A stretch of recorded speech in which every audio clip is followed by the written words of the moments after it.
हरे कृष्णा, राधे राधे। आप सभी का हमारे YouTube चैनल आध्यात्मिक कथा में बहुत बहुत स्वागत है। आज की इस वीडियो में हम श्रवण करने जा रहे हैं श्रीमद् भागवत गीता का 14वां अध्याय। इस अध्याय में गुण त्रय विभाग योग का वर्णन है। श्री भगवान ने कहा, हे अर्जुन, समस्त ज्ञानों में भी सर्वश्रेष्ठ इस परम ज्ञान को मैं तेरे लिए फिर से कहता हूँ, जिसे जानकर सभी संत मुनियों ने इस संसार से मुक्त होकर परम सिद्धि को प्राप्त किया है। इस ज्ञान में स्थिर होकर वह मनुष्य मेरे जैसे स्वभाव को ही प्राप्त होता है। वह जीव ना तो सृष्टि के प्रारंभ में फिर से उत्पन्न ही होता है और ना ही प्रलय के समय कभी व्याकुल होता है। हे भरतवंशी, मेरी यह 8 तत्वों वाली जड़ प्रकृति, जल, अग्नि, वायु, पृथ्वी, आकाश, मन, बुद्धि और अहंकार ही समस्त वस्तुओं को उत्पन्न करने वाली योनि माता है और मैं ही ब्रह्म आत्मा रूप में चेतन रूपी बीज को स्थापित करता हूँ। इस जड़ चेतन के संयोग से ही सभी चर अचर प्राणियों का जन्म संभव होता है। हे कुंती पुत्र, समस्त योनियों को जो भी शरीर धारण करने वाले प्राणी उत्पन्न होते हैं, उन सभी को धारण करने वाली ही जड़ प्रकृति ही माता है और मैं ही ब्रह्म आत्मा रूपी बीज को स्थापित करने वाला पिता हूँ। हे महाबाहु अर्जुन, सात्विक गुण, राजसिक गुण और तामसिक गुण, यह तीनों गुण भौतिक प्रकृति से ही उत्पन्न होते हैं। प्रकृति से उत्पन्न तीनों गुणों के कारण ही अविनाशी जीवात्मा शरीर में बंध जाती है। हे निष्पाप अर्जुन, सतोगुण अन्य गुणों की अपेक्षा अधिक शुद्ध होने के कारण पाप कर्मों से जीव को मुक्त करके आत्मा को प्रकाशित करने वाला होता है, जिससे जीव सुख और ज्ञान के अहंकार में बंध जाता है।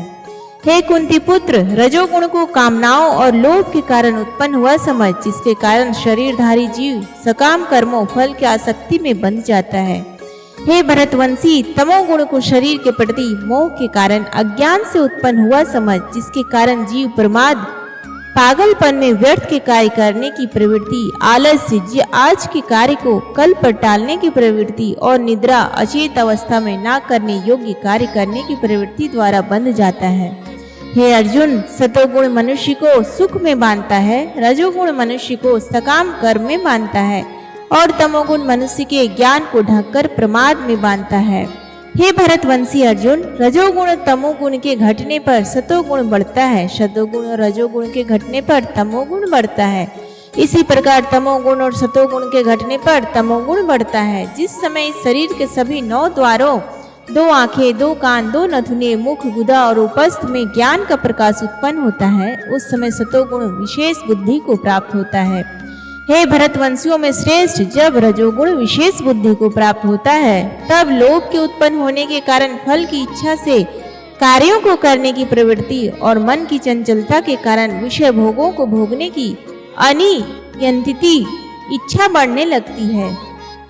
हे कुरुवंशी अर्जुन, जब तमोगुण विशेष बुद्धि को प्राप्त होता है, तब अज्ञान रूपी अंधकार कर्तव्य कर्मों को न करने की प्रकृति, पागलपन की अवस्था और मोह के कारण न करने योग्य कार्य करने की प्रवृत्ति बढ़ने लगती है। जब कोई मनुष्य सतोगुण की वृद्धि होने पर मनुष्य को प्राप्त होता है, तब वह उत्तम कर्म करने वालों के निर्मल स्वर्ग लोकों को प्राप्त होता है। जब कोई मनुष्य रजोगुण की बुद्धि होने पर मृत्यु को प्राप्त होता है, तब वह सकाम कर्म करने वाले मनुष्यों में जन्म लेता है और उसी प्रकार तमोगुण की बुद्धि होने पर मृत्यु को प्राप्त मनुष्य पशु पक्षियों आदि निम्न योनियों में जन्म लेता है। सतोगुण में किए गए कर्म का फल सुख और ज्ञान युक्त निर्मल फल कहा गया है। रजोगुण में किए गए कर्म का फल दुख कहा गया है और तमोगुण में किए गए कर्म का फल अज्ञान कहा गया है। सतोगुण से वास्तविक ज्ञान उत्पन्न होता है, रजोगुण से निश्चित रूप से लोभ ही उत्पन्न होता है और तमोगुण से निश्चित रूप से प्रमाद, मोह, अज्ञान ही उत्पन्न होता है।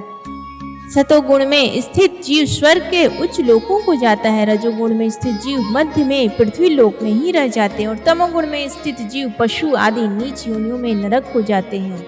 जब कोई मनुष्य प्रकृति के तीनों गुणों के अतिरिक्त अन्य किसी को करता नहीं देखता है और स्वयं को दृष्टा रूप से देखता है, तब वह प्रकृति के तीनों गुणों से परे स्थित होकर मुझ पर परमात्मा को जानकर मेरे दिव्य स्वभाव को ही प्राप्त होता है। जब शरीरधारी जीव प्रकृति के इन तीनों गुणों को पार कर जाता है, तब वह जन्म, मृत्यु, बुढ़ापा तथा सभी प्रकार के कष्टों से मुक्त होकर इसी जीवन में परम आनंद स्वरूप अमृत का भोग करता है। अर्जुन ने पूछा, हे प्रभु, प्रकृति के तीनों गुणों को पार किया हुआ मनुष्य किन लक्षणों के द्वारा जाना जाता है और उसका आचरण कैसा होता है तथा वह मनुष्य प्रकृति के तीनों गुणों को किस प्रकार से पार कर पाता है? जो मनुष्य ईश्वरीय ज्ञान रूपी प्रकाश सतोगुण तथा कर्म करने में आसक्ति रजोगुण तथा मोह रूपी अज्ञान तमोगुण के बढ़ने पर कभी भी उनसे घृणा नहीं करता है तथा समान भाव में स्थित होकर ना तो उनमें प्रवृत्त होता है और ना ही उनसे निवृत्त होने की इच्छा ही करता है, जो उदासीन भाव में स्थित रहकर किसी भी गुण के आने जाने से विचलित नहीं होता है और गुणों को ही कार्य करते हुए जानकर एक ही भाव में स्थिर रहता है, जो सुख और दुख में समान भाव में स्थित रहता है, जो अपने आत्म भाव में स्थित रहता है, जो मिट्टी, पत्थर और स्वर्ण को एक समान समझता है, जिसके लिए ना तो कोई प्रिय होता है और ना ही कोई अप्रिय होता है, तथा जो निंदा और स्तुति में अपना धीरज नहीं खोता है, जो मान और अपमान को एक समान समझता है, जो मित्र और शत्रु के पक्ष में समान भाव में रहता है तथा जिसमें सभी कर्मों के करते हुए भी कर्तापन का भाव नहीं होता है, ऐसे मनुष्य को प्रकृति के गुणों से अतीत कहा जाता है। जो मनुष्य हर परिस्थिति में बिना विचलित हुए अनन्य भाव से मेरी भक्ति में स्थिर रहता है, वह भक्त प्रकृति के तीनों गुणों को अति शीघ्र पार करके ब्रह्म पद पर स्थित हो जाता है। उस अविनाशी ब्रह्म पद का मैं ही अमृत स्वरूप, शाश्वत स्वरूप, धर्म स्वरूप और परम आनंद स्वरूप एकमात्र आश्रय हूँ। इस प्रकार उपनिषद, ब्रह्म विद्या तथा योग शास्त्र रूप श्रीमद् भागवत गीता के श्री कृष्ण अर्जुन संवाद में प्राकृतिक गुण विभाग योग नाम का 14वां अध्याय संपूर्ण हुआ। हरिओम तत्सत। प्रेम से बोले श्री कृष्ण भगवान की जय।